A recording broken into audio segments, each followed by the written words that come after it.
Good morning sir. जैसा कि class 12 के तहत आप लोग को सारे सब्जेक्ट बता रहे थे, तो जो भी सब्जेक्ट बता रहे थे जिसमें हमारा पेपर एक कॉन्टेंसी के तहत आपको हम बता रहे थे पार्टनर्स चैप्टर बिजनेस स्टडी के तहत हम आपको बता रहे हैं चैप्टर। अभी चैप्टर का नाम है बिजनेस एनवायरनमेंट। ये एक ऐसा वर्ड है जिसके आधार पे हमारा बिजनेस जो होता है एस्टेब्लिश करने का काम करता है।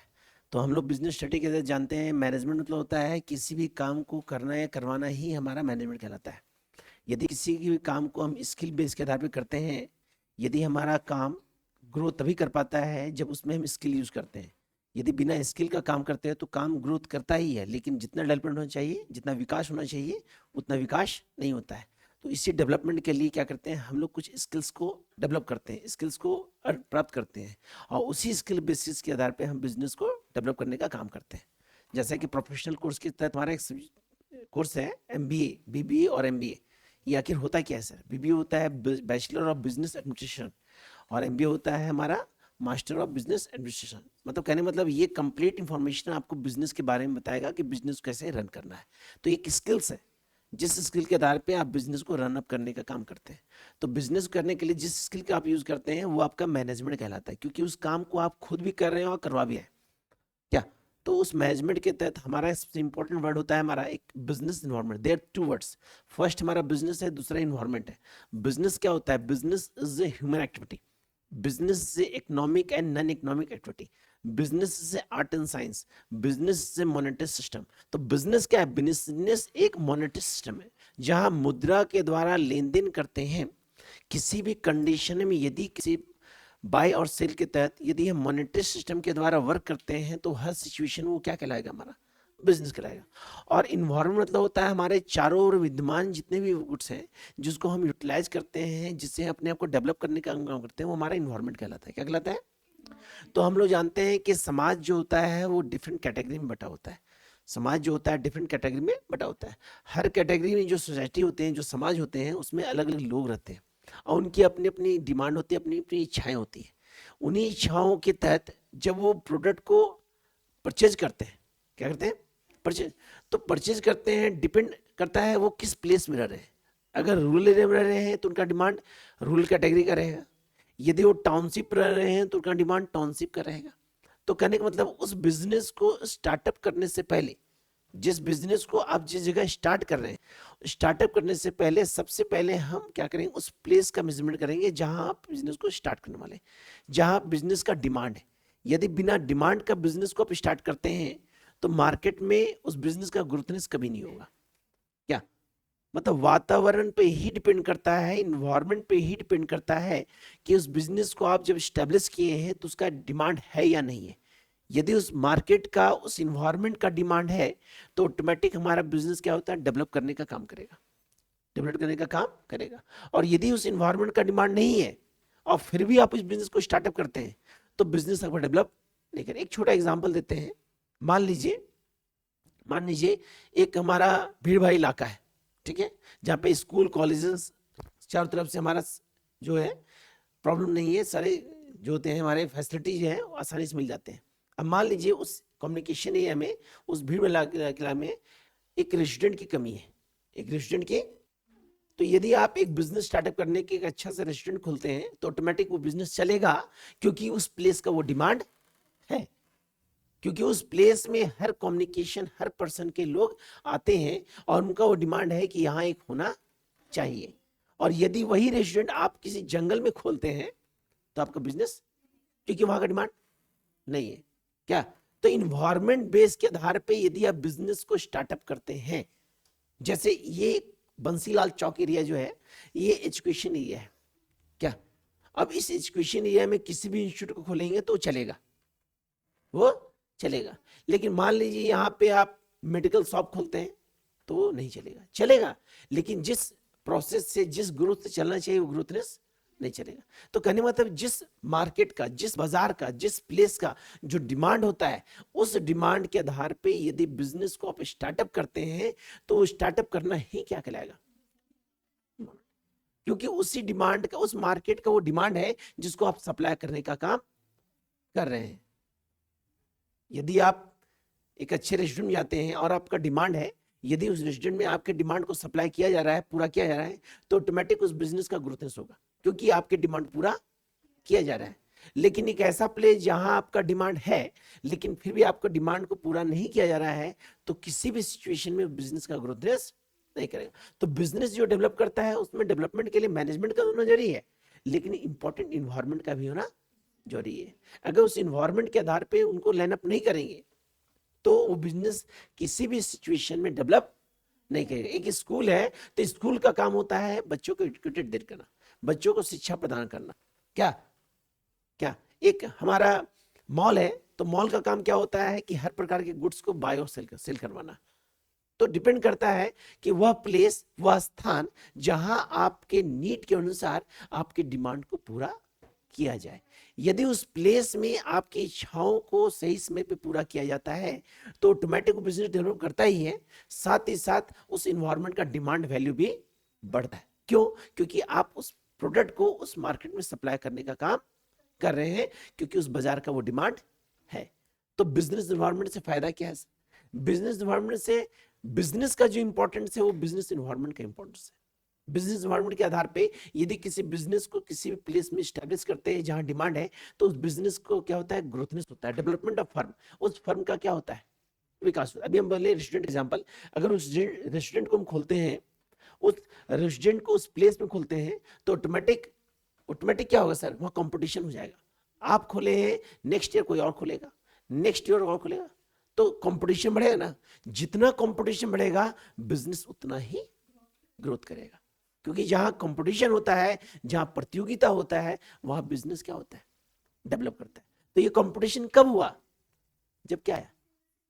उस प्लेस का डिमांड हुआ, उस प्लेस का डिमांड हुआ। जब तक डिमांड नहीं होगा तब तक बिजनेस का डेवलपमेंट नहीं होगा। तो क्या होगा? डेवलपमेंट ऑफ फर्म होगा। फर्म का क्या होगा सर? फर्म का विकास होगा। दूसरा क्या होगा? अर्न प्रॉफिट होगा। अगर बिजनेस डेवलप कर रहा है तो उस बिजनेस में क्या होगा? बाय और सेल ज्यादा होगा, तो प्रॉफिट भी क्या होगा? मैक्सिमम प्रॉफिट होगा, मैक्सिमम होगा। प्रॉफिट भी क्या होगा? मैक्सिमम। एक एग्जांपल देते हैं, कल हमारा पूरे साल में एक दिन मेला लगता है हमारा नरसिंह स्थान में, एक ही दिन मेला लगता है। लगभग 1,50,000 60,000 लोग उस मेले में जाते हैं। अब उस मेले की खासियत क्या है कि उस मेले में नरसिंह भगवान का पूजा किया जाता है, लेकिन वहां पे जो भीड़ होता है वो अलग अलग इलाकों का होता है कि नहीं? अलग अलग क्षेत्र के लोग पहुंचते हैं। तो उस मेले में हर प्रकार का बिजनेस लाइनअप करता है उस समय, क्योंकि वो वहां का डिमांड है। अगर वहां उस प्लेस में किसी भी बिजनेस को आप स्टार्ट करते हैं शॉर्ट टाइम के लिए, तो बिजनेस आपका ग्रो करने का काम करेगा, मतलब फायदा होगा। गन्ने का बिजनेस होता है तो पहले से ही, एक साल पहले से ही होता है कि आने वाला एक साल के बाद जब वहां नरसिंह मेला लगेगा तो उस बिजनेस को वहां लाइनअप करेंगे ताकि हमारे गन्ने का बिजनेस अच्छे से चल सके। क्या? तो उस बिजनेस को चलाने के लिए एक साल पहले से हमारा प्लानिंग चल रहा है कि नेक्स्ट ईयर यदि वहां पे नरसिंह मेला लगता है तो अपने बिजनेस को वहां स्टार्ट करेंगे। किसी भी जगह, एक नरसिंह मेला का स्थान नहीं है, किसी भी जगह कल्चर प्रोग्राम होता है। एक एग्जांपल देखिए सर, अभी आपका यहीं पे उर्स मेला लगने वाला है नवाबगंज रोड में। एक एग्जांपल देखिए, मार्केट है, 3 दिन का कव्वाली है ये, ठीक है। तो इस कव्वाली में क्या होता है? बहुत सारे बिजनेस क्या होता है वहां पे रनअप करने का काम करेगा शॉर्ट टाइम के लिए, एक सीमित समय के लिए वो बिजनेस स्टार्ट होगा और 3 दिन के अंदर वो प्रॉफिट अर्न करेगा, फिर बिजनेस चलेगा, क्योंकि उस प्लेस का डिमांड है। वो 3 डेज के लिए वहां का क्या है? डिमांड है। तो उस डिमांड को उस समय हम पूरा करते हैं तो ऑटोमेटिक क्या होता है? हमारा बिजनेस तो ग्रोथ करता ही है, ताकि उस समय में हमको प्रॉफिट भी अर्न होता है। क्या होता है? क्योंकि हर कैटेगरी के लोग वहां पहुंचते हैं, हर कैटेगरी वहां पहुंचते हैं। तो कहा जाता है कि किसी बिजनेस को डेवलप करने के लिए इन्वायरमेंट का होना जरूरी है, बिजनेस नहीं, इन्वायरमेंट का होना। यदि उस इन्वायरमेंट का आप मेजरमेंट करके उस बिजनेस को करते हैं तो ऑटोमेटिक आपका बिजनेस डेवलप करता है। एक एग्जांपल और देते हैं सर, दे सकते एग्जांपल। टेक्नोलॉजी ग्रुप में जब हमारे अंबानी सर जियो कंपनी को 2017 में लॉन्च किए थे तो उन्होंने मार्केट का पहले ही मेजरमेंट किया था कि मार्केट का आने वाला समय टेक्नोलॉजी प्रति काफी झुका होगा। तो उन्होंने 1 साल सबको फ्री डाटा दिया, सर्विस दिया। लोग डिपेंडेंट हो गए, लोग डिपेंडेंट हो गए, उसका कॉस्ट वैल्यू बढ़ गया। कॉस्ट वैल्यू, आज मार्केट में सबसे ज्यादा बिजनेस किससे चल रहा है? जियो कंपनी का, क्योंकि उन्होंने इन्वायरमेंट को कैप्चर कर लिया। उनके द्वारा इन्वायरमेंट को कैप्चर कर लिया और बिजनेस क्या हुआ, ग्रोथ किया।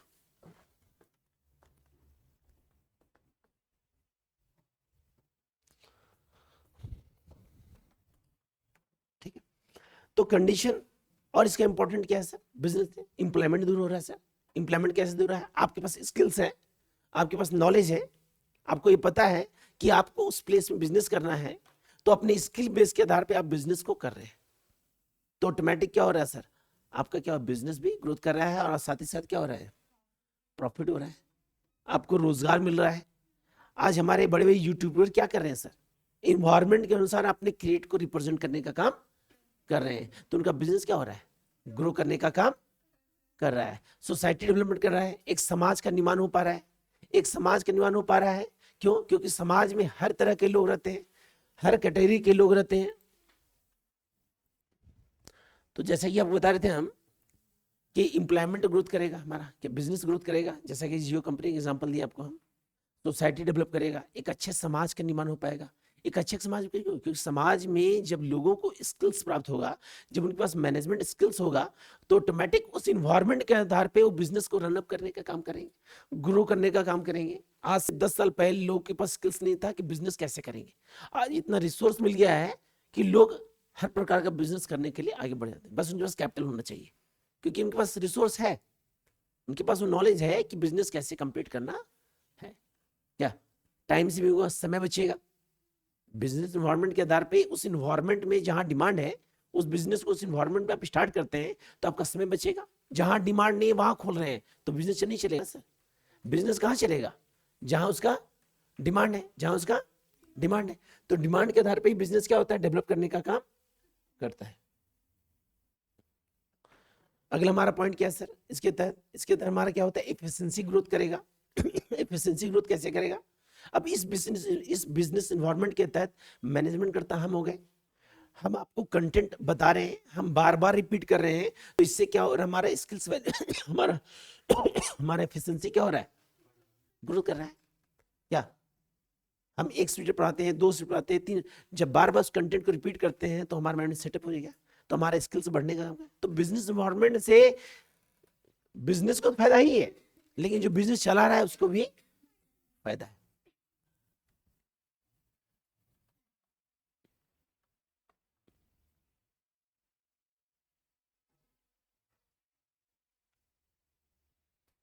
बिजनेस मॉडल का इंपॉर्टेंट क्या हो गया, यूटिलाइजेशन रिसोर्सेज, जो भी हमारा रिसोर्स है, चाहे नेचुरल चाहे ह्यूमन रिसोर्स, उसका सही से यूटिलाइज कर पाएंगे। आप सब जानते हैं रिसोर्स 2 प्रकार का होता है, एक प्रकृति द्वारा दिया गया और एक आपकी स्किल्स के द्वारा दिया गया। तो प्रकृति जो भी रिसोर्स हमको दिया है, प्रकृति जो भी हमको रिसोर्स दिया है, यदि हमारे पास स्किल्स होगा तो उस रिसोर्स का हम सही से क्या करेंगे, उपयोग करेंगे, और उपयोग करेंगे तो बिजनेस को क्या करेंगे, डेवलप करने का काम करेंगे।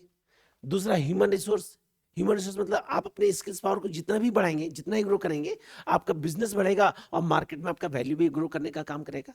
क्या, क्योंकि एक बिजनेसमैन जब बिजनेस स्टार्ट करता है तो पहले उसका बिजनेस सोल ट्रेड होता है, उसके बाद उसका पार्टनरशिप होता है, फिर उसका कंपनी होता है। मतलब छोटे स्तर के बाद ही वो बड़े स्तर पर बिजनेस को चलाने का काम करता है। किस बेसिस पे, मतलब यदि इन्वायरमेंट का डिमांड ना हो तो बिजनेस नहीं चलेगा।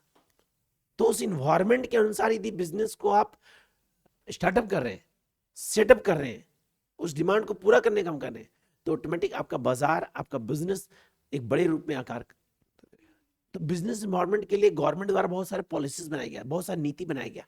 एक नीति हम लोग पढ़े थे इकोनॉमिक्स के तहत, न्यू इकोनॉमिक पॉलिसी, जिसको 1991 में पास किया गया था। ये भी बिजनेस इन्वायरमेंट के तहत गवर्नमेंट के द्वारा बनाया गया पॉलिसी है।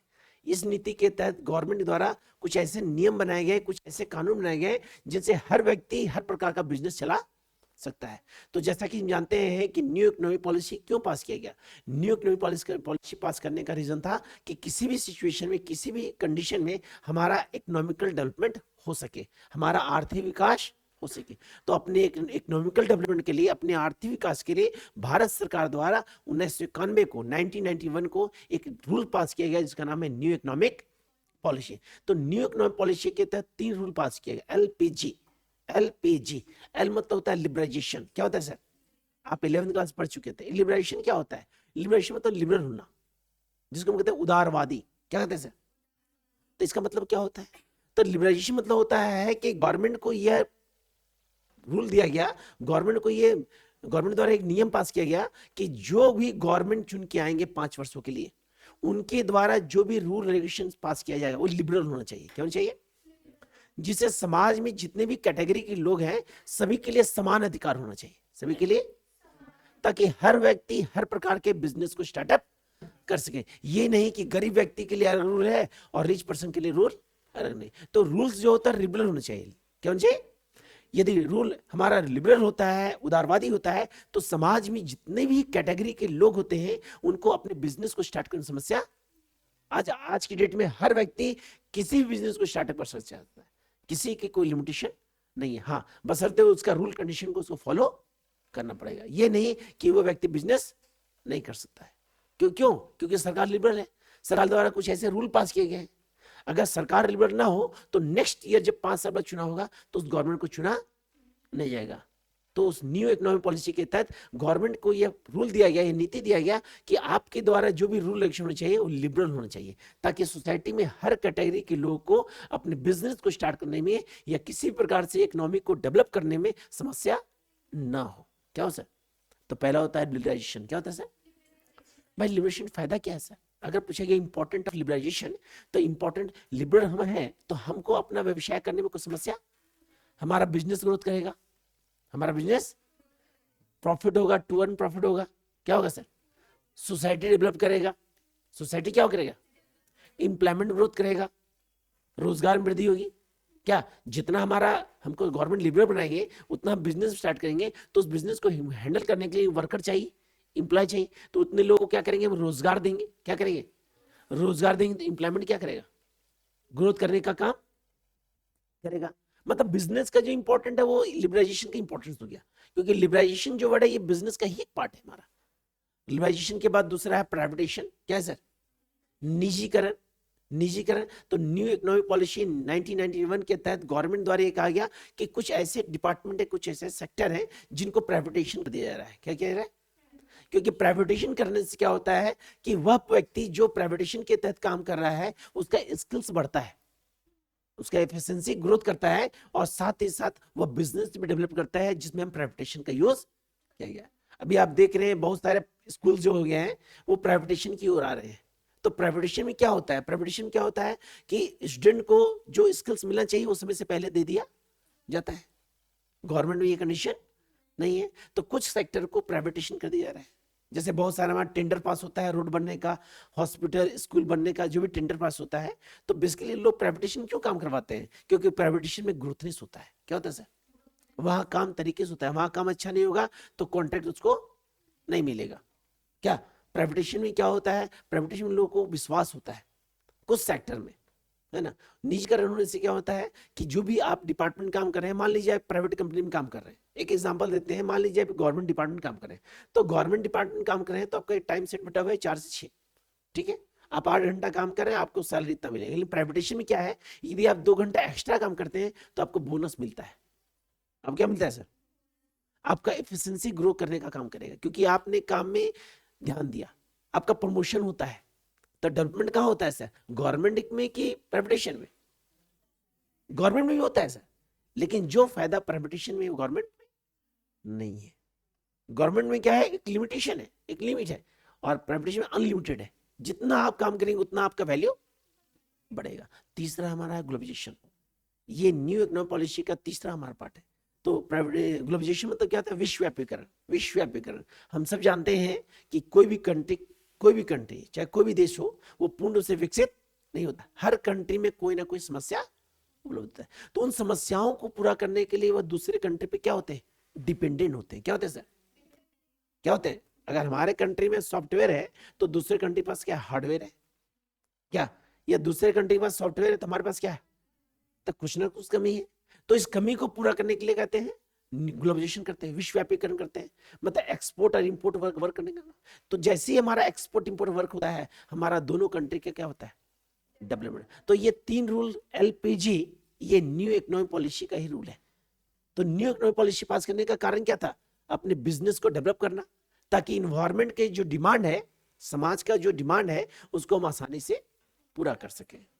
तो एक बिजनेस बिजनेस डेवलप करने का सबसे महत्वपूर्ण कारण जो होता है, महत्वपूर्ण कॉजेज जो होता है, वो बिजनेस एनवायरनमेंट होता है। अगर बिजनेस एनवायरनमेंट ना हो तो किसी भी कंडीशन में उस बिजनेस का डेवलपमेंट नहीं हो। अगर उस बाजार का वो डिमांड नहीं है और फिर भी उस बाजार में उस बिजनेस को आप खोल देते हैं तो बिजनेस आपका नहीं चलेगा। क्यों नहीं चलेगा? क्योंकि उसका डिमांड नहीं है। तो मैनेजमेंट कहता है कि किसी भी बिजनेस के तहत किसी बिजनेस को स्टार्ट करने के लिए उस इन्वायरमेंट का मेजरमेंट करना जरूरी होता है। एक छोटा सा बिजनेसमैन भी कोई बिजनेस स्टार्ट करता है तो पहले मार्केट का अध्ययन करता है, मेजरमेंट करता है कि हम उस बिजनेस को वहां स्टार्टअप करने वाले हैं तो हमारा बिजनेस कितना ग्रो कर सकता है या उस मार्केट का कितना डिमांड है। अगर डिमांड है तो उसको रिप्रेजेंट करेंगे, डिमांड नहीं है तो रिप्रेजेंट नहीं करेंगे। और रिप्रेजेंट करते हैं और सही तरीके से कंज्यूमर को सेटिस्फेक्शन देते हैं तो हमारा बिजनेस ग्रो करने का काम। आप गौर करते होंगे, एग्जाम्पल इसलिए दे रहे हैं, एग्जाम में एग्जाम्पल देंगे तो नंबर आपका बढ़ेगा। क्या होता है, कभी कभी त्योहार में कोई मेला, डिजिटल मेला कुछ समय के लिए मार्केट में आते हैं। जैसे हजारीबाग शहर में, मटवारी में हर साल डिजिटल मेला आता है ना सर, 3 महीने 4 महीने का आता है। वो जान रहा है कि उस मार्केट का वो डिमांड है, उस प्लेस का वो डिमांड है, क्योंकि उस बीच में बहुत सारे फेस्टिवल है और फेस्टिवल में लोग क्या करते हैं, बाहर निकलते घूमने के लिए। और एक छोटा सा क्षेत्र हजारीबाग है तो लोग चाह के भी उस मेले में घूमने आएंगे। तो मेले में घूमने आएंगे तो बिजनेस क्या होगा, डेवलप करने का काम करेगा क्या। तो किसी बिजनेस को माइंड सेट रखिएगा सर, ये प्रैक्टिकल नॉलेज बता रहे हैं कि किसी बिजनेस को यदि आप स्टार्टअप करना चाहते हैं तो सबसे पहले मेजरमेंट करेंगे उस बाजार का जहां उसका डिमांड है। अगर डिमांड है तो खोलेंगे, चलेगा। हाँ, लेकिन चलेगा तब जब आप सप्लाई उस मार्केट के अनुसार करेंगे। अब मार्केट का डिमांड है, मान लीजिए बाजार का डिमांड है, बाजार में आप बिजनेस को स्टैब्लिश करते हैं, अब कॉस्ट वैल्यू बढ़ा दिए, बिजनेस नहीं चलेगा। भाई आप उस बिजनेस को स्टार्टअप कर रहे हैं तो आपका जो प्रोडक्ट है उसका कॉस्ट वैल्यू ऐसा होना चाहिए ताकि उस जिस क्षेत्र में बिजनेस खोल रहे हैं, ताकि उस क्षेत्र में जितने भी कैटेगरी के लोग रहते हैं, टॉप, मिडिल और लो, तीनों कैटेगरी लोग उस गुड्स को परचेज। अगर डिजिटल मेला लगता है तो हर कैटेगरी का लोग वहां 10 रुपए टिकट देकर अंदर जाता है। ऐसा नहीं कि सिर्फ रिच पर्सन ही जाता है वहां पे, ऐसा है क्या? नहीं ना। तो उस बिजनेस का कॉस्ट वैल्यू भी ऐसा होना चाहिए ताकि हर वर्ग के लोग उसको परचेज। अगर नोकिया कंपनी जब मोबाइल बनाया था तो उसमें उसका कॉस्ट वैल्यू इतना ही रखा था कि हर तरह के लोग उसको परचेज कर सके। हमारा मोबाइल 1000 में मिलता भी है, 2000 मिलता भी है, 5000 मिलता भी है, 10,000 मिलता भी है क्या। तो आखिर बिजनेस चल रहा है मोबाइल का, क्यों चल रहा है? क्योंकि उसका प्राइसेस इस प्रकार सेट किया गया है ताकि हर तरह के लोग उसको परचेज कर सके। तो बिजनेस एनवायरनमेंट डिपेंड करता है उस एनवायरनमेंट पे जहां उसका डिमांड वैल्यू है। अगर डिमांड वैल्यू के अनुसार आप बिजनेस को स्टार्टअप करते हैं, रनअप करते हैं, तो आपका बिजनेस ऑटोमेटिक डेवलप करता है। अब इसका इंपॉर्टेंट वही होगा जो बिजनेस का इंपॉर्टेंट है। बिजनेस एनवायरनमेंट दो प्रकार का होता है, एक होता है इंटरनल बिजनेस एनवायरनमेंट और एक होता है एक्सटर्नल। इंटरनल मतलब होता है आंतरिक व्यवसायिक वातावरण। इंटरनल बिजनेस एनवायरनमेंट मतलब होता है आंतरिक व्यवसायिक वातावरण और एक्सटर्नल मतलब होता है बाह्य व्यवसायिक वातावरण। इंटरनल क्या होता है? इंटरनल मतलब होता है कि बहुत सारे रॉ मटेरियल को कलेक्ट करके, उसका प्रोडक्शन करना, वो क्या कहलाएगा? इंटरनल। क्या कहलाएगा? मतलब कच्चे माल को एक जगह जमा करके प्रोडक्ट में कन्वर्ट करना, क्या कहलाएगा? और जब प्रोडक्ट तैयार हो जाएगा तो उस प्रोडक्ट को मार्केट में बेचना क्या कहलाएगा? एक एग्जांपल देते हैं, मान लीजिए हम जो है, मान लीजिए एक हलवाई है, एक छोटे एग्जांपल, ठीक है। तो हम जो मिठाई बनाने का काम करेंगे सर, वो मेरा क्या कहलाएगा? इंटरनल। और अपने स्टाफ के द्वारा उस मिठाई को बेचने का काम करेंगे, दैट मीन क्या हो गया? आज हम लोग जो ऑनलाइन परचेजिंग करते हैं ना सर, ऑनलाइन, वो एक्सटर्नल कहलाएगा। और हर कंपनी जो प्रोडक्ट को रिप्रेजेंट कर रहा है वो क्या हो गया? इंटरनल। तो बिजनेस दो प्रकार का होता है, एक ही तो है इंटरनल और एक होता है, दोनों का फायदा वही है जो बिजनेस का फायदा है। अगर इंटरनल करते हैं तो भी प्रॉफिट है, एक्सटर्नल करते हैं तो भी, क्योंकि रिसोर्स का आप सही से यूज करेंगे तो बिजनेस क्या करेगा? क्या एक्सटर्नल के तहत मार्केट के डिमांड को सप्लाई करने का काम करेंगे तो बिजनेस में क्या होगा? ग्रो करेगा। तो इसको लिखने से पहले सबसे पहले आप इसके में बिजनेस के बारे में और मैनेजमेंट के बारे में जोड़ देंगे। अब इसके तहत कुछ क्वेश्चन है, जैसे क्वेश्चन क्या है, पहला question, what do mean by business environment, explain the importance. व्यवसायिक वातावरण का क्या अर्थ है, इसके महत्व को स्पष्ट करें। सुन लीजिए, बाद में लिख देंगे सर। दूसरा क्वेश्चन बनता है, explain the types of business environment, business environment के टाइप प्रकारों को स्पष्ट करें। गुड। इसका तीसरा, मैनेजमेंट में बिजनेस एनवायरनमेंट का कितना इंपॉर्टेंस है, मैनेजमेंट में बिजनेस एनवायरनमेंट कितना इंपॉर्टेंट है।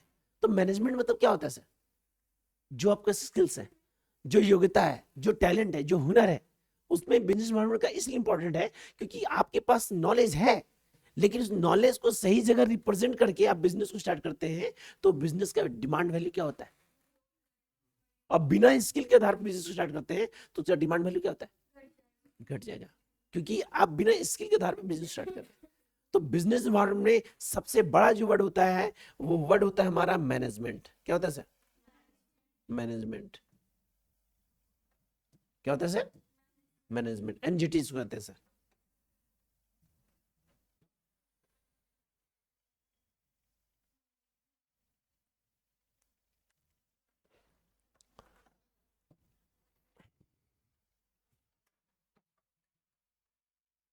ठीक है, तो बिजनेस एनवायरनमेंट ये हमारा बीएसटी का तीसरा या चौथा यूनिट है।